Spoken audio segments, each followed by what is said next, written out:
स्वागत है दोस्तों आप सभी का फिर से ब्रिज कंस्ट्रक्शन ट्रेनिंग इंस्टीट्यूट में। दोस्तों आज के वीडियो में हम बात करने वाले हैं स्क्यू ब्रिज के बारे में। जैसा कि हमने पिछले वीडियो में देखा कि हम स्क्यू ब्रिज को कंस्ट्रक्ट क्यों करते हैं साइट पे, वहां पे क्या रीजन था कि हम उसको कंस्ट्रक्ट करते हैं, हमको क्या ऐसी प्रॉब्लम आ जाती है कि जिसकी वजह से हमको स्क्यू ब्रिज का कंस्ट्रक्शन करना पड़ता है। तो क्यों करना पड़ता है हमने ये पिछले वीडियो में जान लिया है। आज के वीडियो में हम जानेंगे कि स्क्यू ब्रिज का हम स्क्यू लेंथ किस तरीके से कैलकुलेट किया जाता है। तो आज हम इसके बारे में डिस्कस करने वाले हैं। तो दोस्तों अगर आप हमारे चैनल पे नए हैं तो चैनल को सब्सक्राइब जरूर कर लीजिएगा, क्योंकि हम सिविल गुरुजी आपके लिए हर रोज एक नई वीडियो लेके आते हैं जो आपके लिए काफी नॉलेजेबल होती है। तो दोस्तों बिना समय गवाए हुए चलते हैं हम अपने टॉपिक की तरफ और जानते हैं कि हम स्क्यू स्ट्रक्चर्स में स्क्यू लेंथ किस तरीके से निकालते हैं।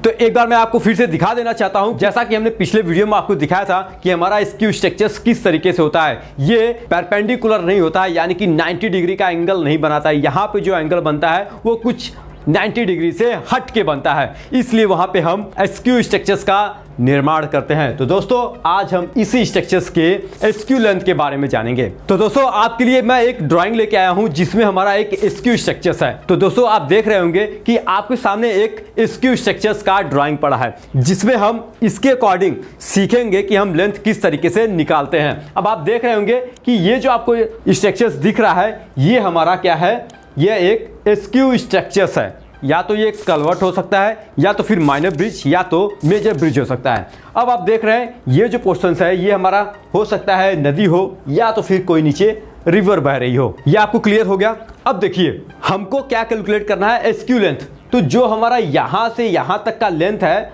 हमको इस चीज को कैलकुलेट करना है। तो आप देख रहे होंगे यहां पे एक एंगल बनेगा, आप देख रहे हैं यहां और यहां पे एक एंगल बनेगा। जो एंगल बन रहा है वो यहां पे 24 दिखाया गया है, मतलब ये 24 डिग्री का एंगल बन रहा है। तो ये जब एंगल बन रहा है अगर ये परपेंडिकुलर रहेगा, मतलब कि 90 डिग्री का अगर एंगल बना रहा है तो ये कुछ इस तरीके से रहेगा।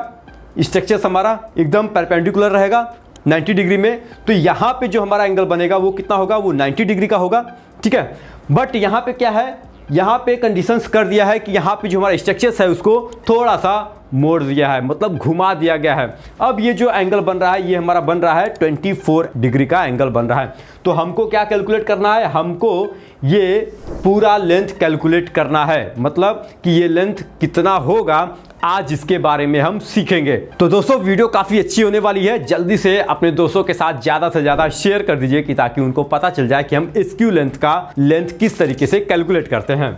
तो दोस्तों उम्मीद करता हूं आपको ये ड्राइंग जो है समझ में आ गया होगा कि हम किस चीज के बारे में बात करने वाले हैं, कि हमको क्या चीज का कैलकुलेशंस करना है। अब चलते हैं आगे, अब इसके कैलकुलेशंस के बारे में जानेंगे। तो इंजीनियर्स अब हम चलते हैं इसके कैलकुलेशंस के बारे में सीखेंगे। तो कैलकुलेशंस जानने से पहले एक स्केच बनाते हैं जो हमारा एक ड्राइंग का है, कुछ उसके अकॉर्डिंग हम समझते हैं। अब ये देख रहे हैं ये हमारा एक रिवर है, ठीक है, ये हमारा एक रिवर है और ये हमारा एक स्ट्रक्चर्स क्या है, एक स्ट्रक्चर्स हमारा ऐसे आ रहा है। ठीक है, ये हमारा एक स्ट्रक्चर्स जो है कुछ एंगल में आ रहा है। ठीक है, अब ये एंगल में आ रहा है, यहाँ पे कुछ कंडीशंस हो सकती थी इसको परपेंडिकुलर ना आने का, क्या पता ये रोड्स हमारी ऐसे ही कर्व में आ रही होंगी, इसलिए हम यहाँ पे क्या है ये कुछ इस तरीके से हमारा स्ट्रक्चर्स है। अब जब ये स्ट्रक्चर्स इस तरीके से है तो हम यहाँ से यहां तक का लेंथ किस तरीके से कैलकुलेट करेंगे इसके बारे में जानेंगे। तो हमने पिछले इमेज में देखा जो हमारा ड्राइंग था वहां पे ये एंगल कितना बना रहा था, ये 24 एंगल था। अब इसको किस तरीके से कैलकुलेट करना है इसके बारे में हम जानेंगे। तो इंजीनियर्स अगर यही हमारा स्ट्रक्चर्स जो है परपेंडिकुलर होता तो वो कुछ इस तरीके से होता। ठीक है, ये हमारा एकदम सीधा होता।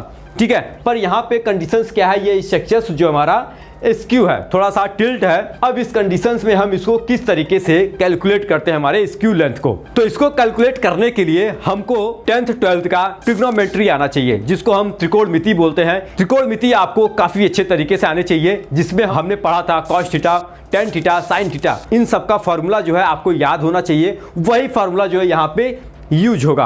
अब उसी फॉर्मूले के अकॉर्डिंग जो है हम यहाँ पे इसका लेंथ निकालेंगे। तो हमारा राइट एंगल का जो फॉर्मूला होता है वो क्या होता है उसके बारे में जानते हैं। अब आप देख रहे हैं एक ट्रायंगल है, ट्रायंगल में जो हमारा नीचे का है उसको हम बोलते हैं बेस, और फिर जो हमारा वर्टिकल खड़ा है उसको बोलते हैं हम परपेंडिकुलर। अब ये परपेंडिकुलर क्यों बोलते हैं? क्योंकि ये बेस से कनेक्टेड है, इसलिए हम इसको क्या बोलते हैं? परपेंडिकुलर। अब आता है हमारा हाइपोटेनियस। तो हाइपोटेनियस क्या है हमारा? हाइपोटेनियस जो हमारा बेस से यहाँ पे एक एंगल बना रहा है कुछ इस तरीके से, इसको हम बोलते हैं हाइपोटेनियस। क्लियर हो गया?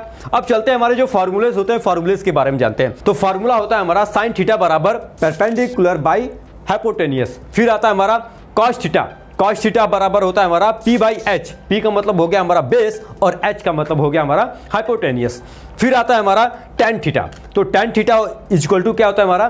P by H, perpendicular by base. तो ये हमारे फार्मूलेज होते हैं। अब इस फार्मूले से हम ये देखेंगे कि इसमें से कौन सा फार्मूला हमारा इसमें मैच हो रहा है, उस फार्मूले को यहाँ पे कलेक्ट करेंगे और वहां पे वैल्यूज पुट करेंगे और हम जो है स्क्यू स्ट्रक्चर्स का लेंथ निकाल लेंगे। तो अब समझते हैं यहाँ पे बेस कौन सा है, परपेंडिकुलर कौन सा है और हाइपोटेनियस कौन सा है। अब आप देख रहे हैं ये हमारा क्या है? एंगल बना रहा है, ठीक है। अब ये एंगल बनाने के बाद अगर हमने यहाँ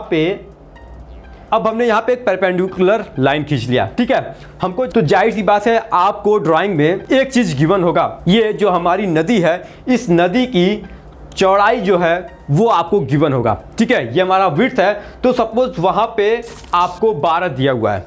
तो 12 अगर दिया हुआ है तो ये जो अपना 12 है ये क्या बन जाएगा? ये बेस बन जाएगा। मतलब नदी का जो विड्थ हमारा ये क्या बन जाएगा? ये हमारा हो जाएगा बेस। अब फिर इस बेस से हमने इसको कनेक्ट किया तो ये क्या हो जाएगा हमारा? परपेंडिकुलर। और परपेंडिकुलर्स में जब आप ऐसे लेंथ खींचेंगे तो यहाँ पे क्या बन रहा है? एंगल बन रहा है। तो ये एंगल हमारा बेस से कनेक्ट है, तो इसका मतलब ये क्या हो जाएगा हमारा? हाइपोटेनियस, ठीक है। ये हमारा H हो जाएगा, ये B हो जाएगा और ये क्या हो जाएगा? P, ठीक है, परपेंडिकुलर। अब हमको निकालना क्या है? हमको निकालना है H। हमको H निकालना है। तो H निकालने के लिए क्या है? हमको B आपको गिवन है, ठीक है। आपका P भी गिवन रहेगा, तो H हमारा गिवन नहीं है, तो हमको H निकालना है। तो H निकालने के लिए हम यहाँ पे फार्मूला देखेंगे कि हमारा फार्मूला कौन सा सुटेबल है। आप कॉस थीटा देखेंगे तो यहाँ पे B आपको गिवन है और H आपको निकालना है, और कॉस थीटा की वैल्यू यहाँ पे क्या हो जाएगी? 24। तो यहाँ पे कॉस थीटा का वैल्यू भी आपको पता है, B आपको भी पता है और H की वैल्यू आपको निकालना है। तो हम ये फार्मूला जो है, इस फार्मूले को हम यहाँ पे उठाएंगे और इस फार्मूले में हम वैल्यू को पुट करेंगे। उसके बाद हमारा जो है हाइपोटेनियस का लेंथ आ जाएगा। तो चलते हैं एक बार कैलकुलेट करते हैं। तो कॉस थीटा है, कॉस थीटा बराबर हमारा हो गया बेस बाई हाइपोटेनियस। हमको H की वैल्यू निकालनी है, तो H हम इधर ट्रांसफर कर देंगे, तो H बराबर हो जाएगा हमारा B बाई कॉस थीटा, मतलब बेस बाई कॉस थीटा। अब यहाँ पे हम वैल्यू को पुट करेंगे तो वैल्यू क्या हो जाएगी हमारी? H है, तो H इक्वल टू ये B जो क्या है हमारा?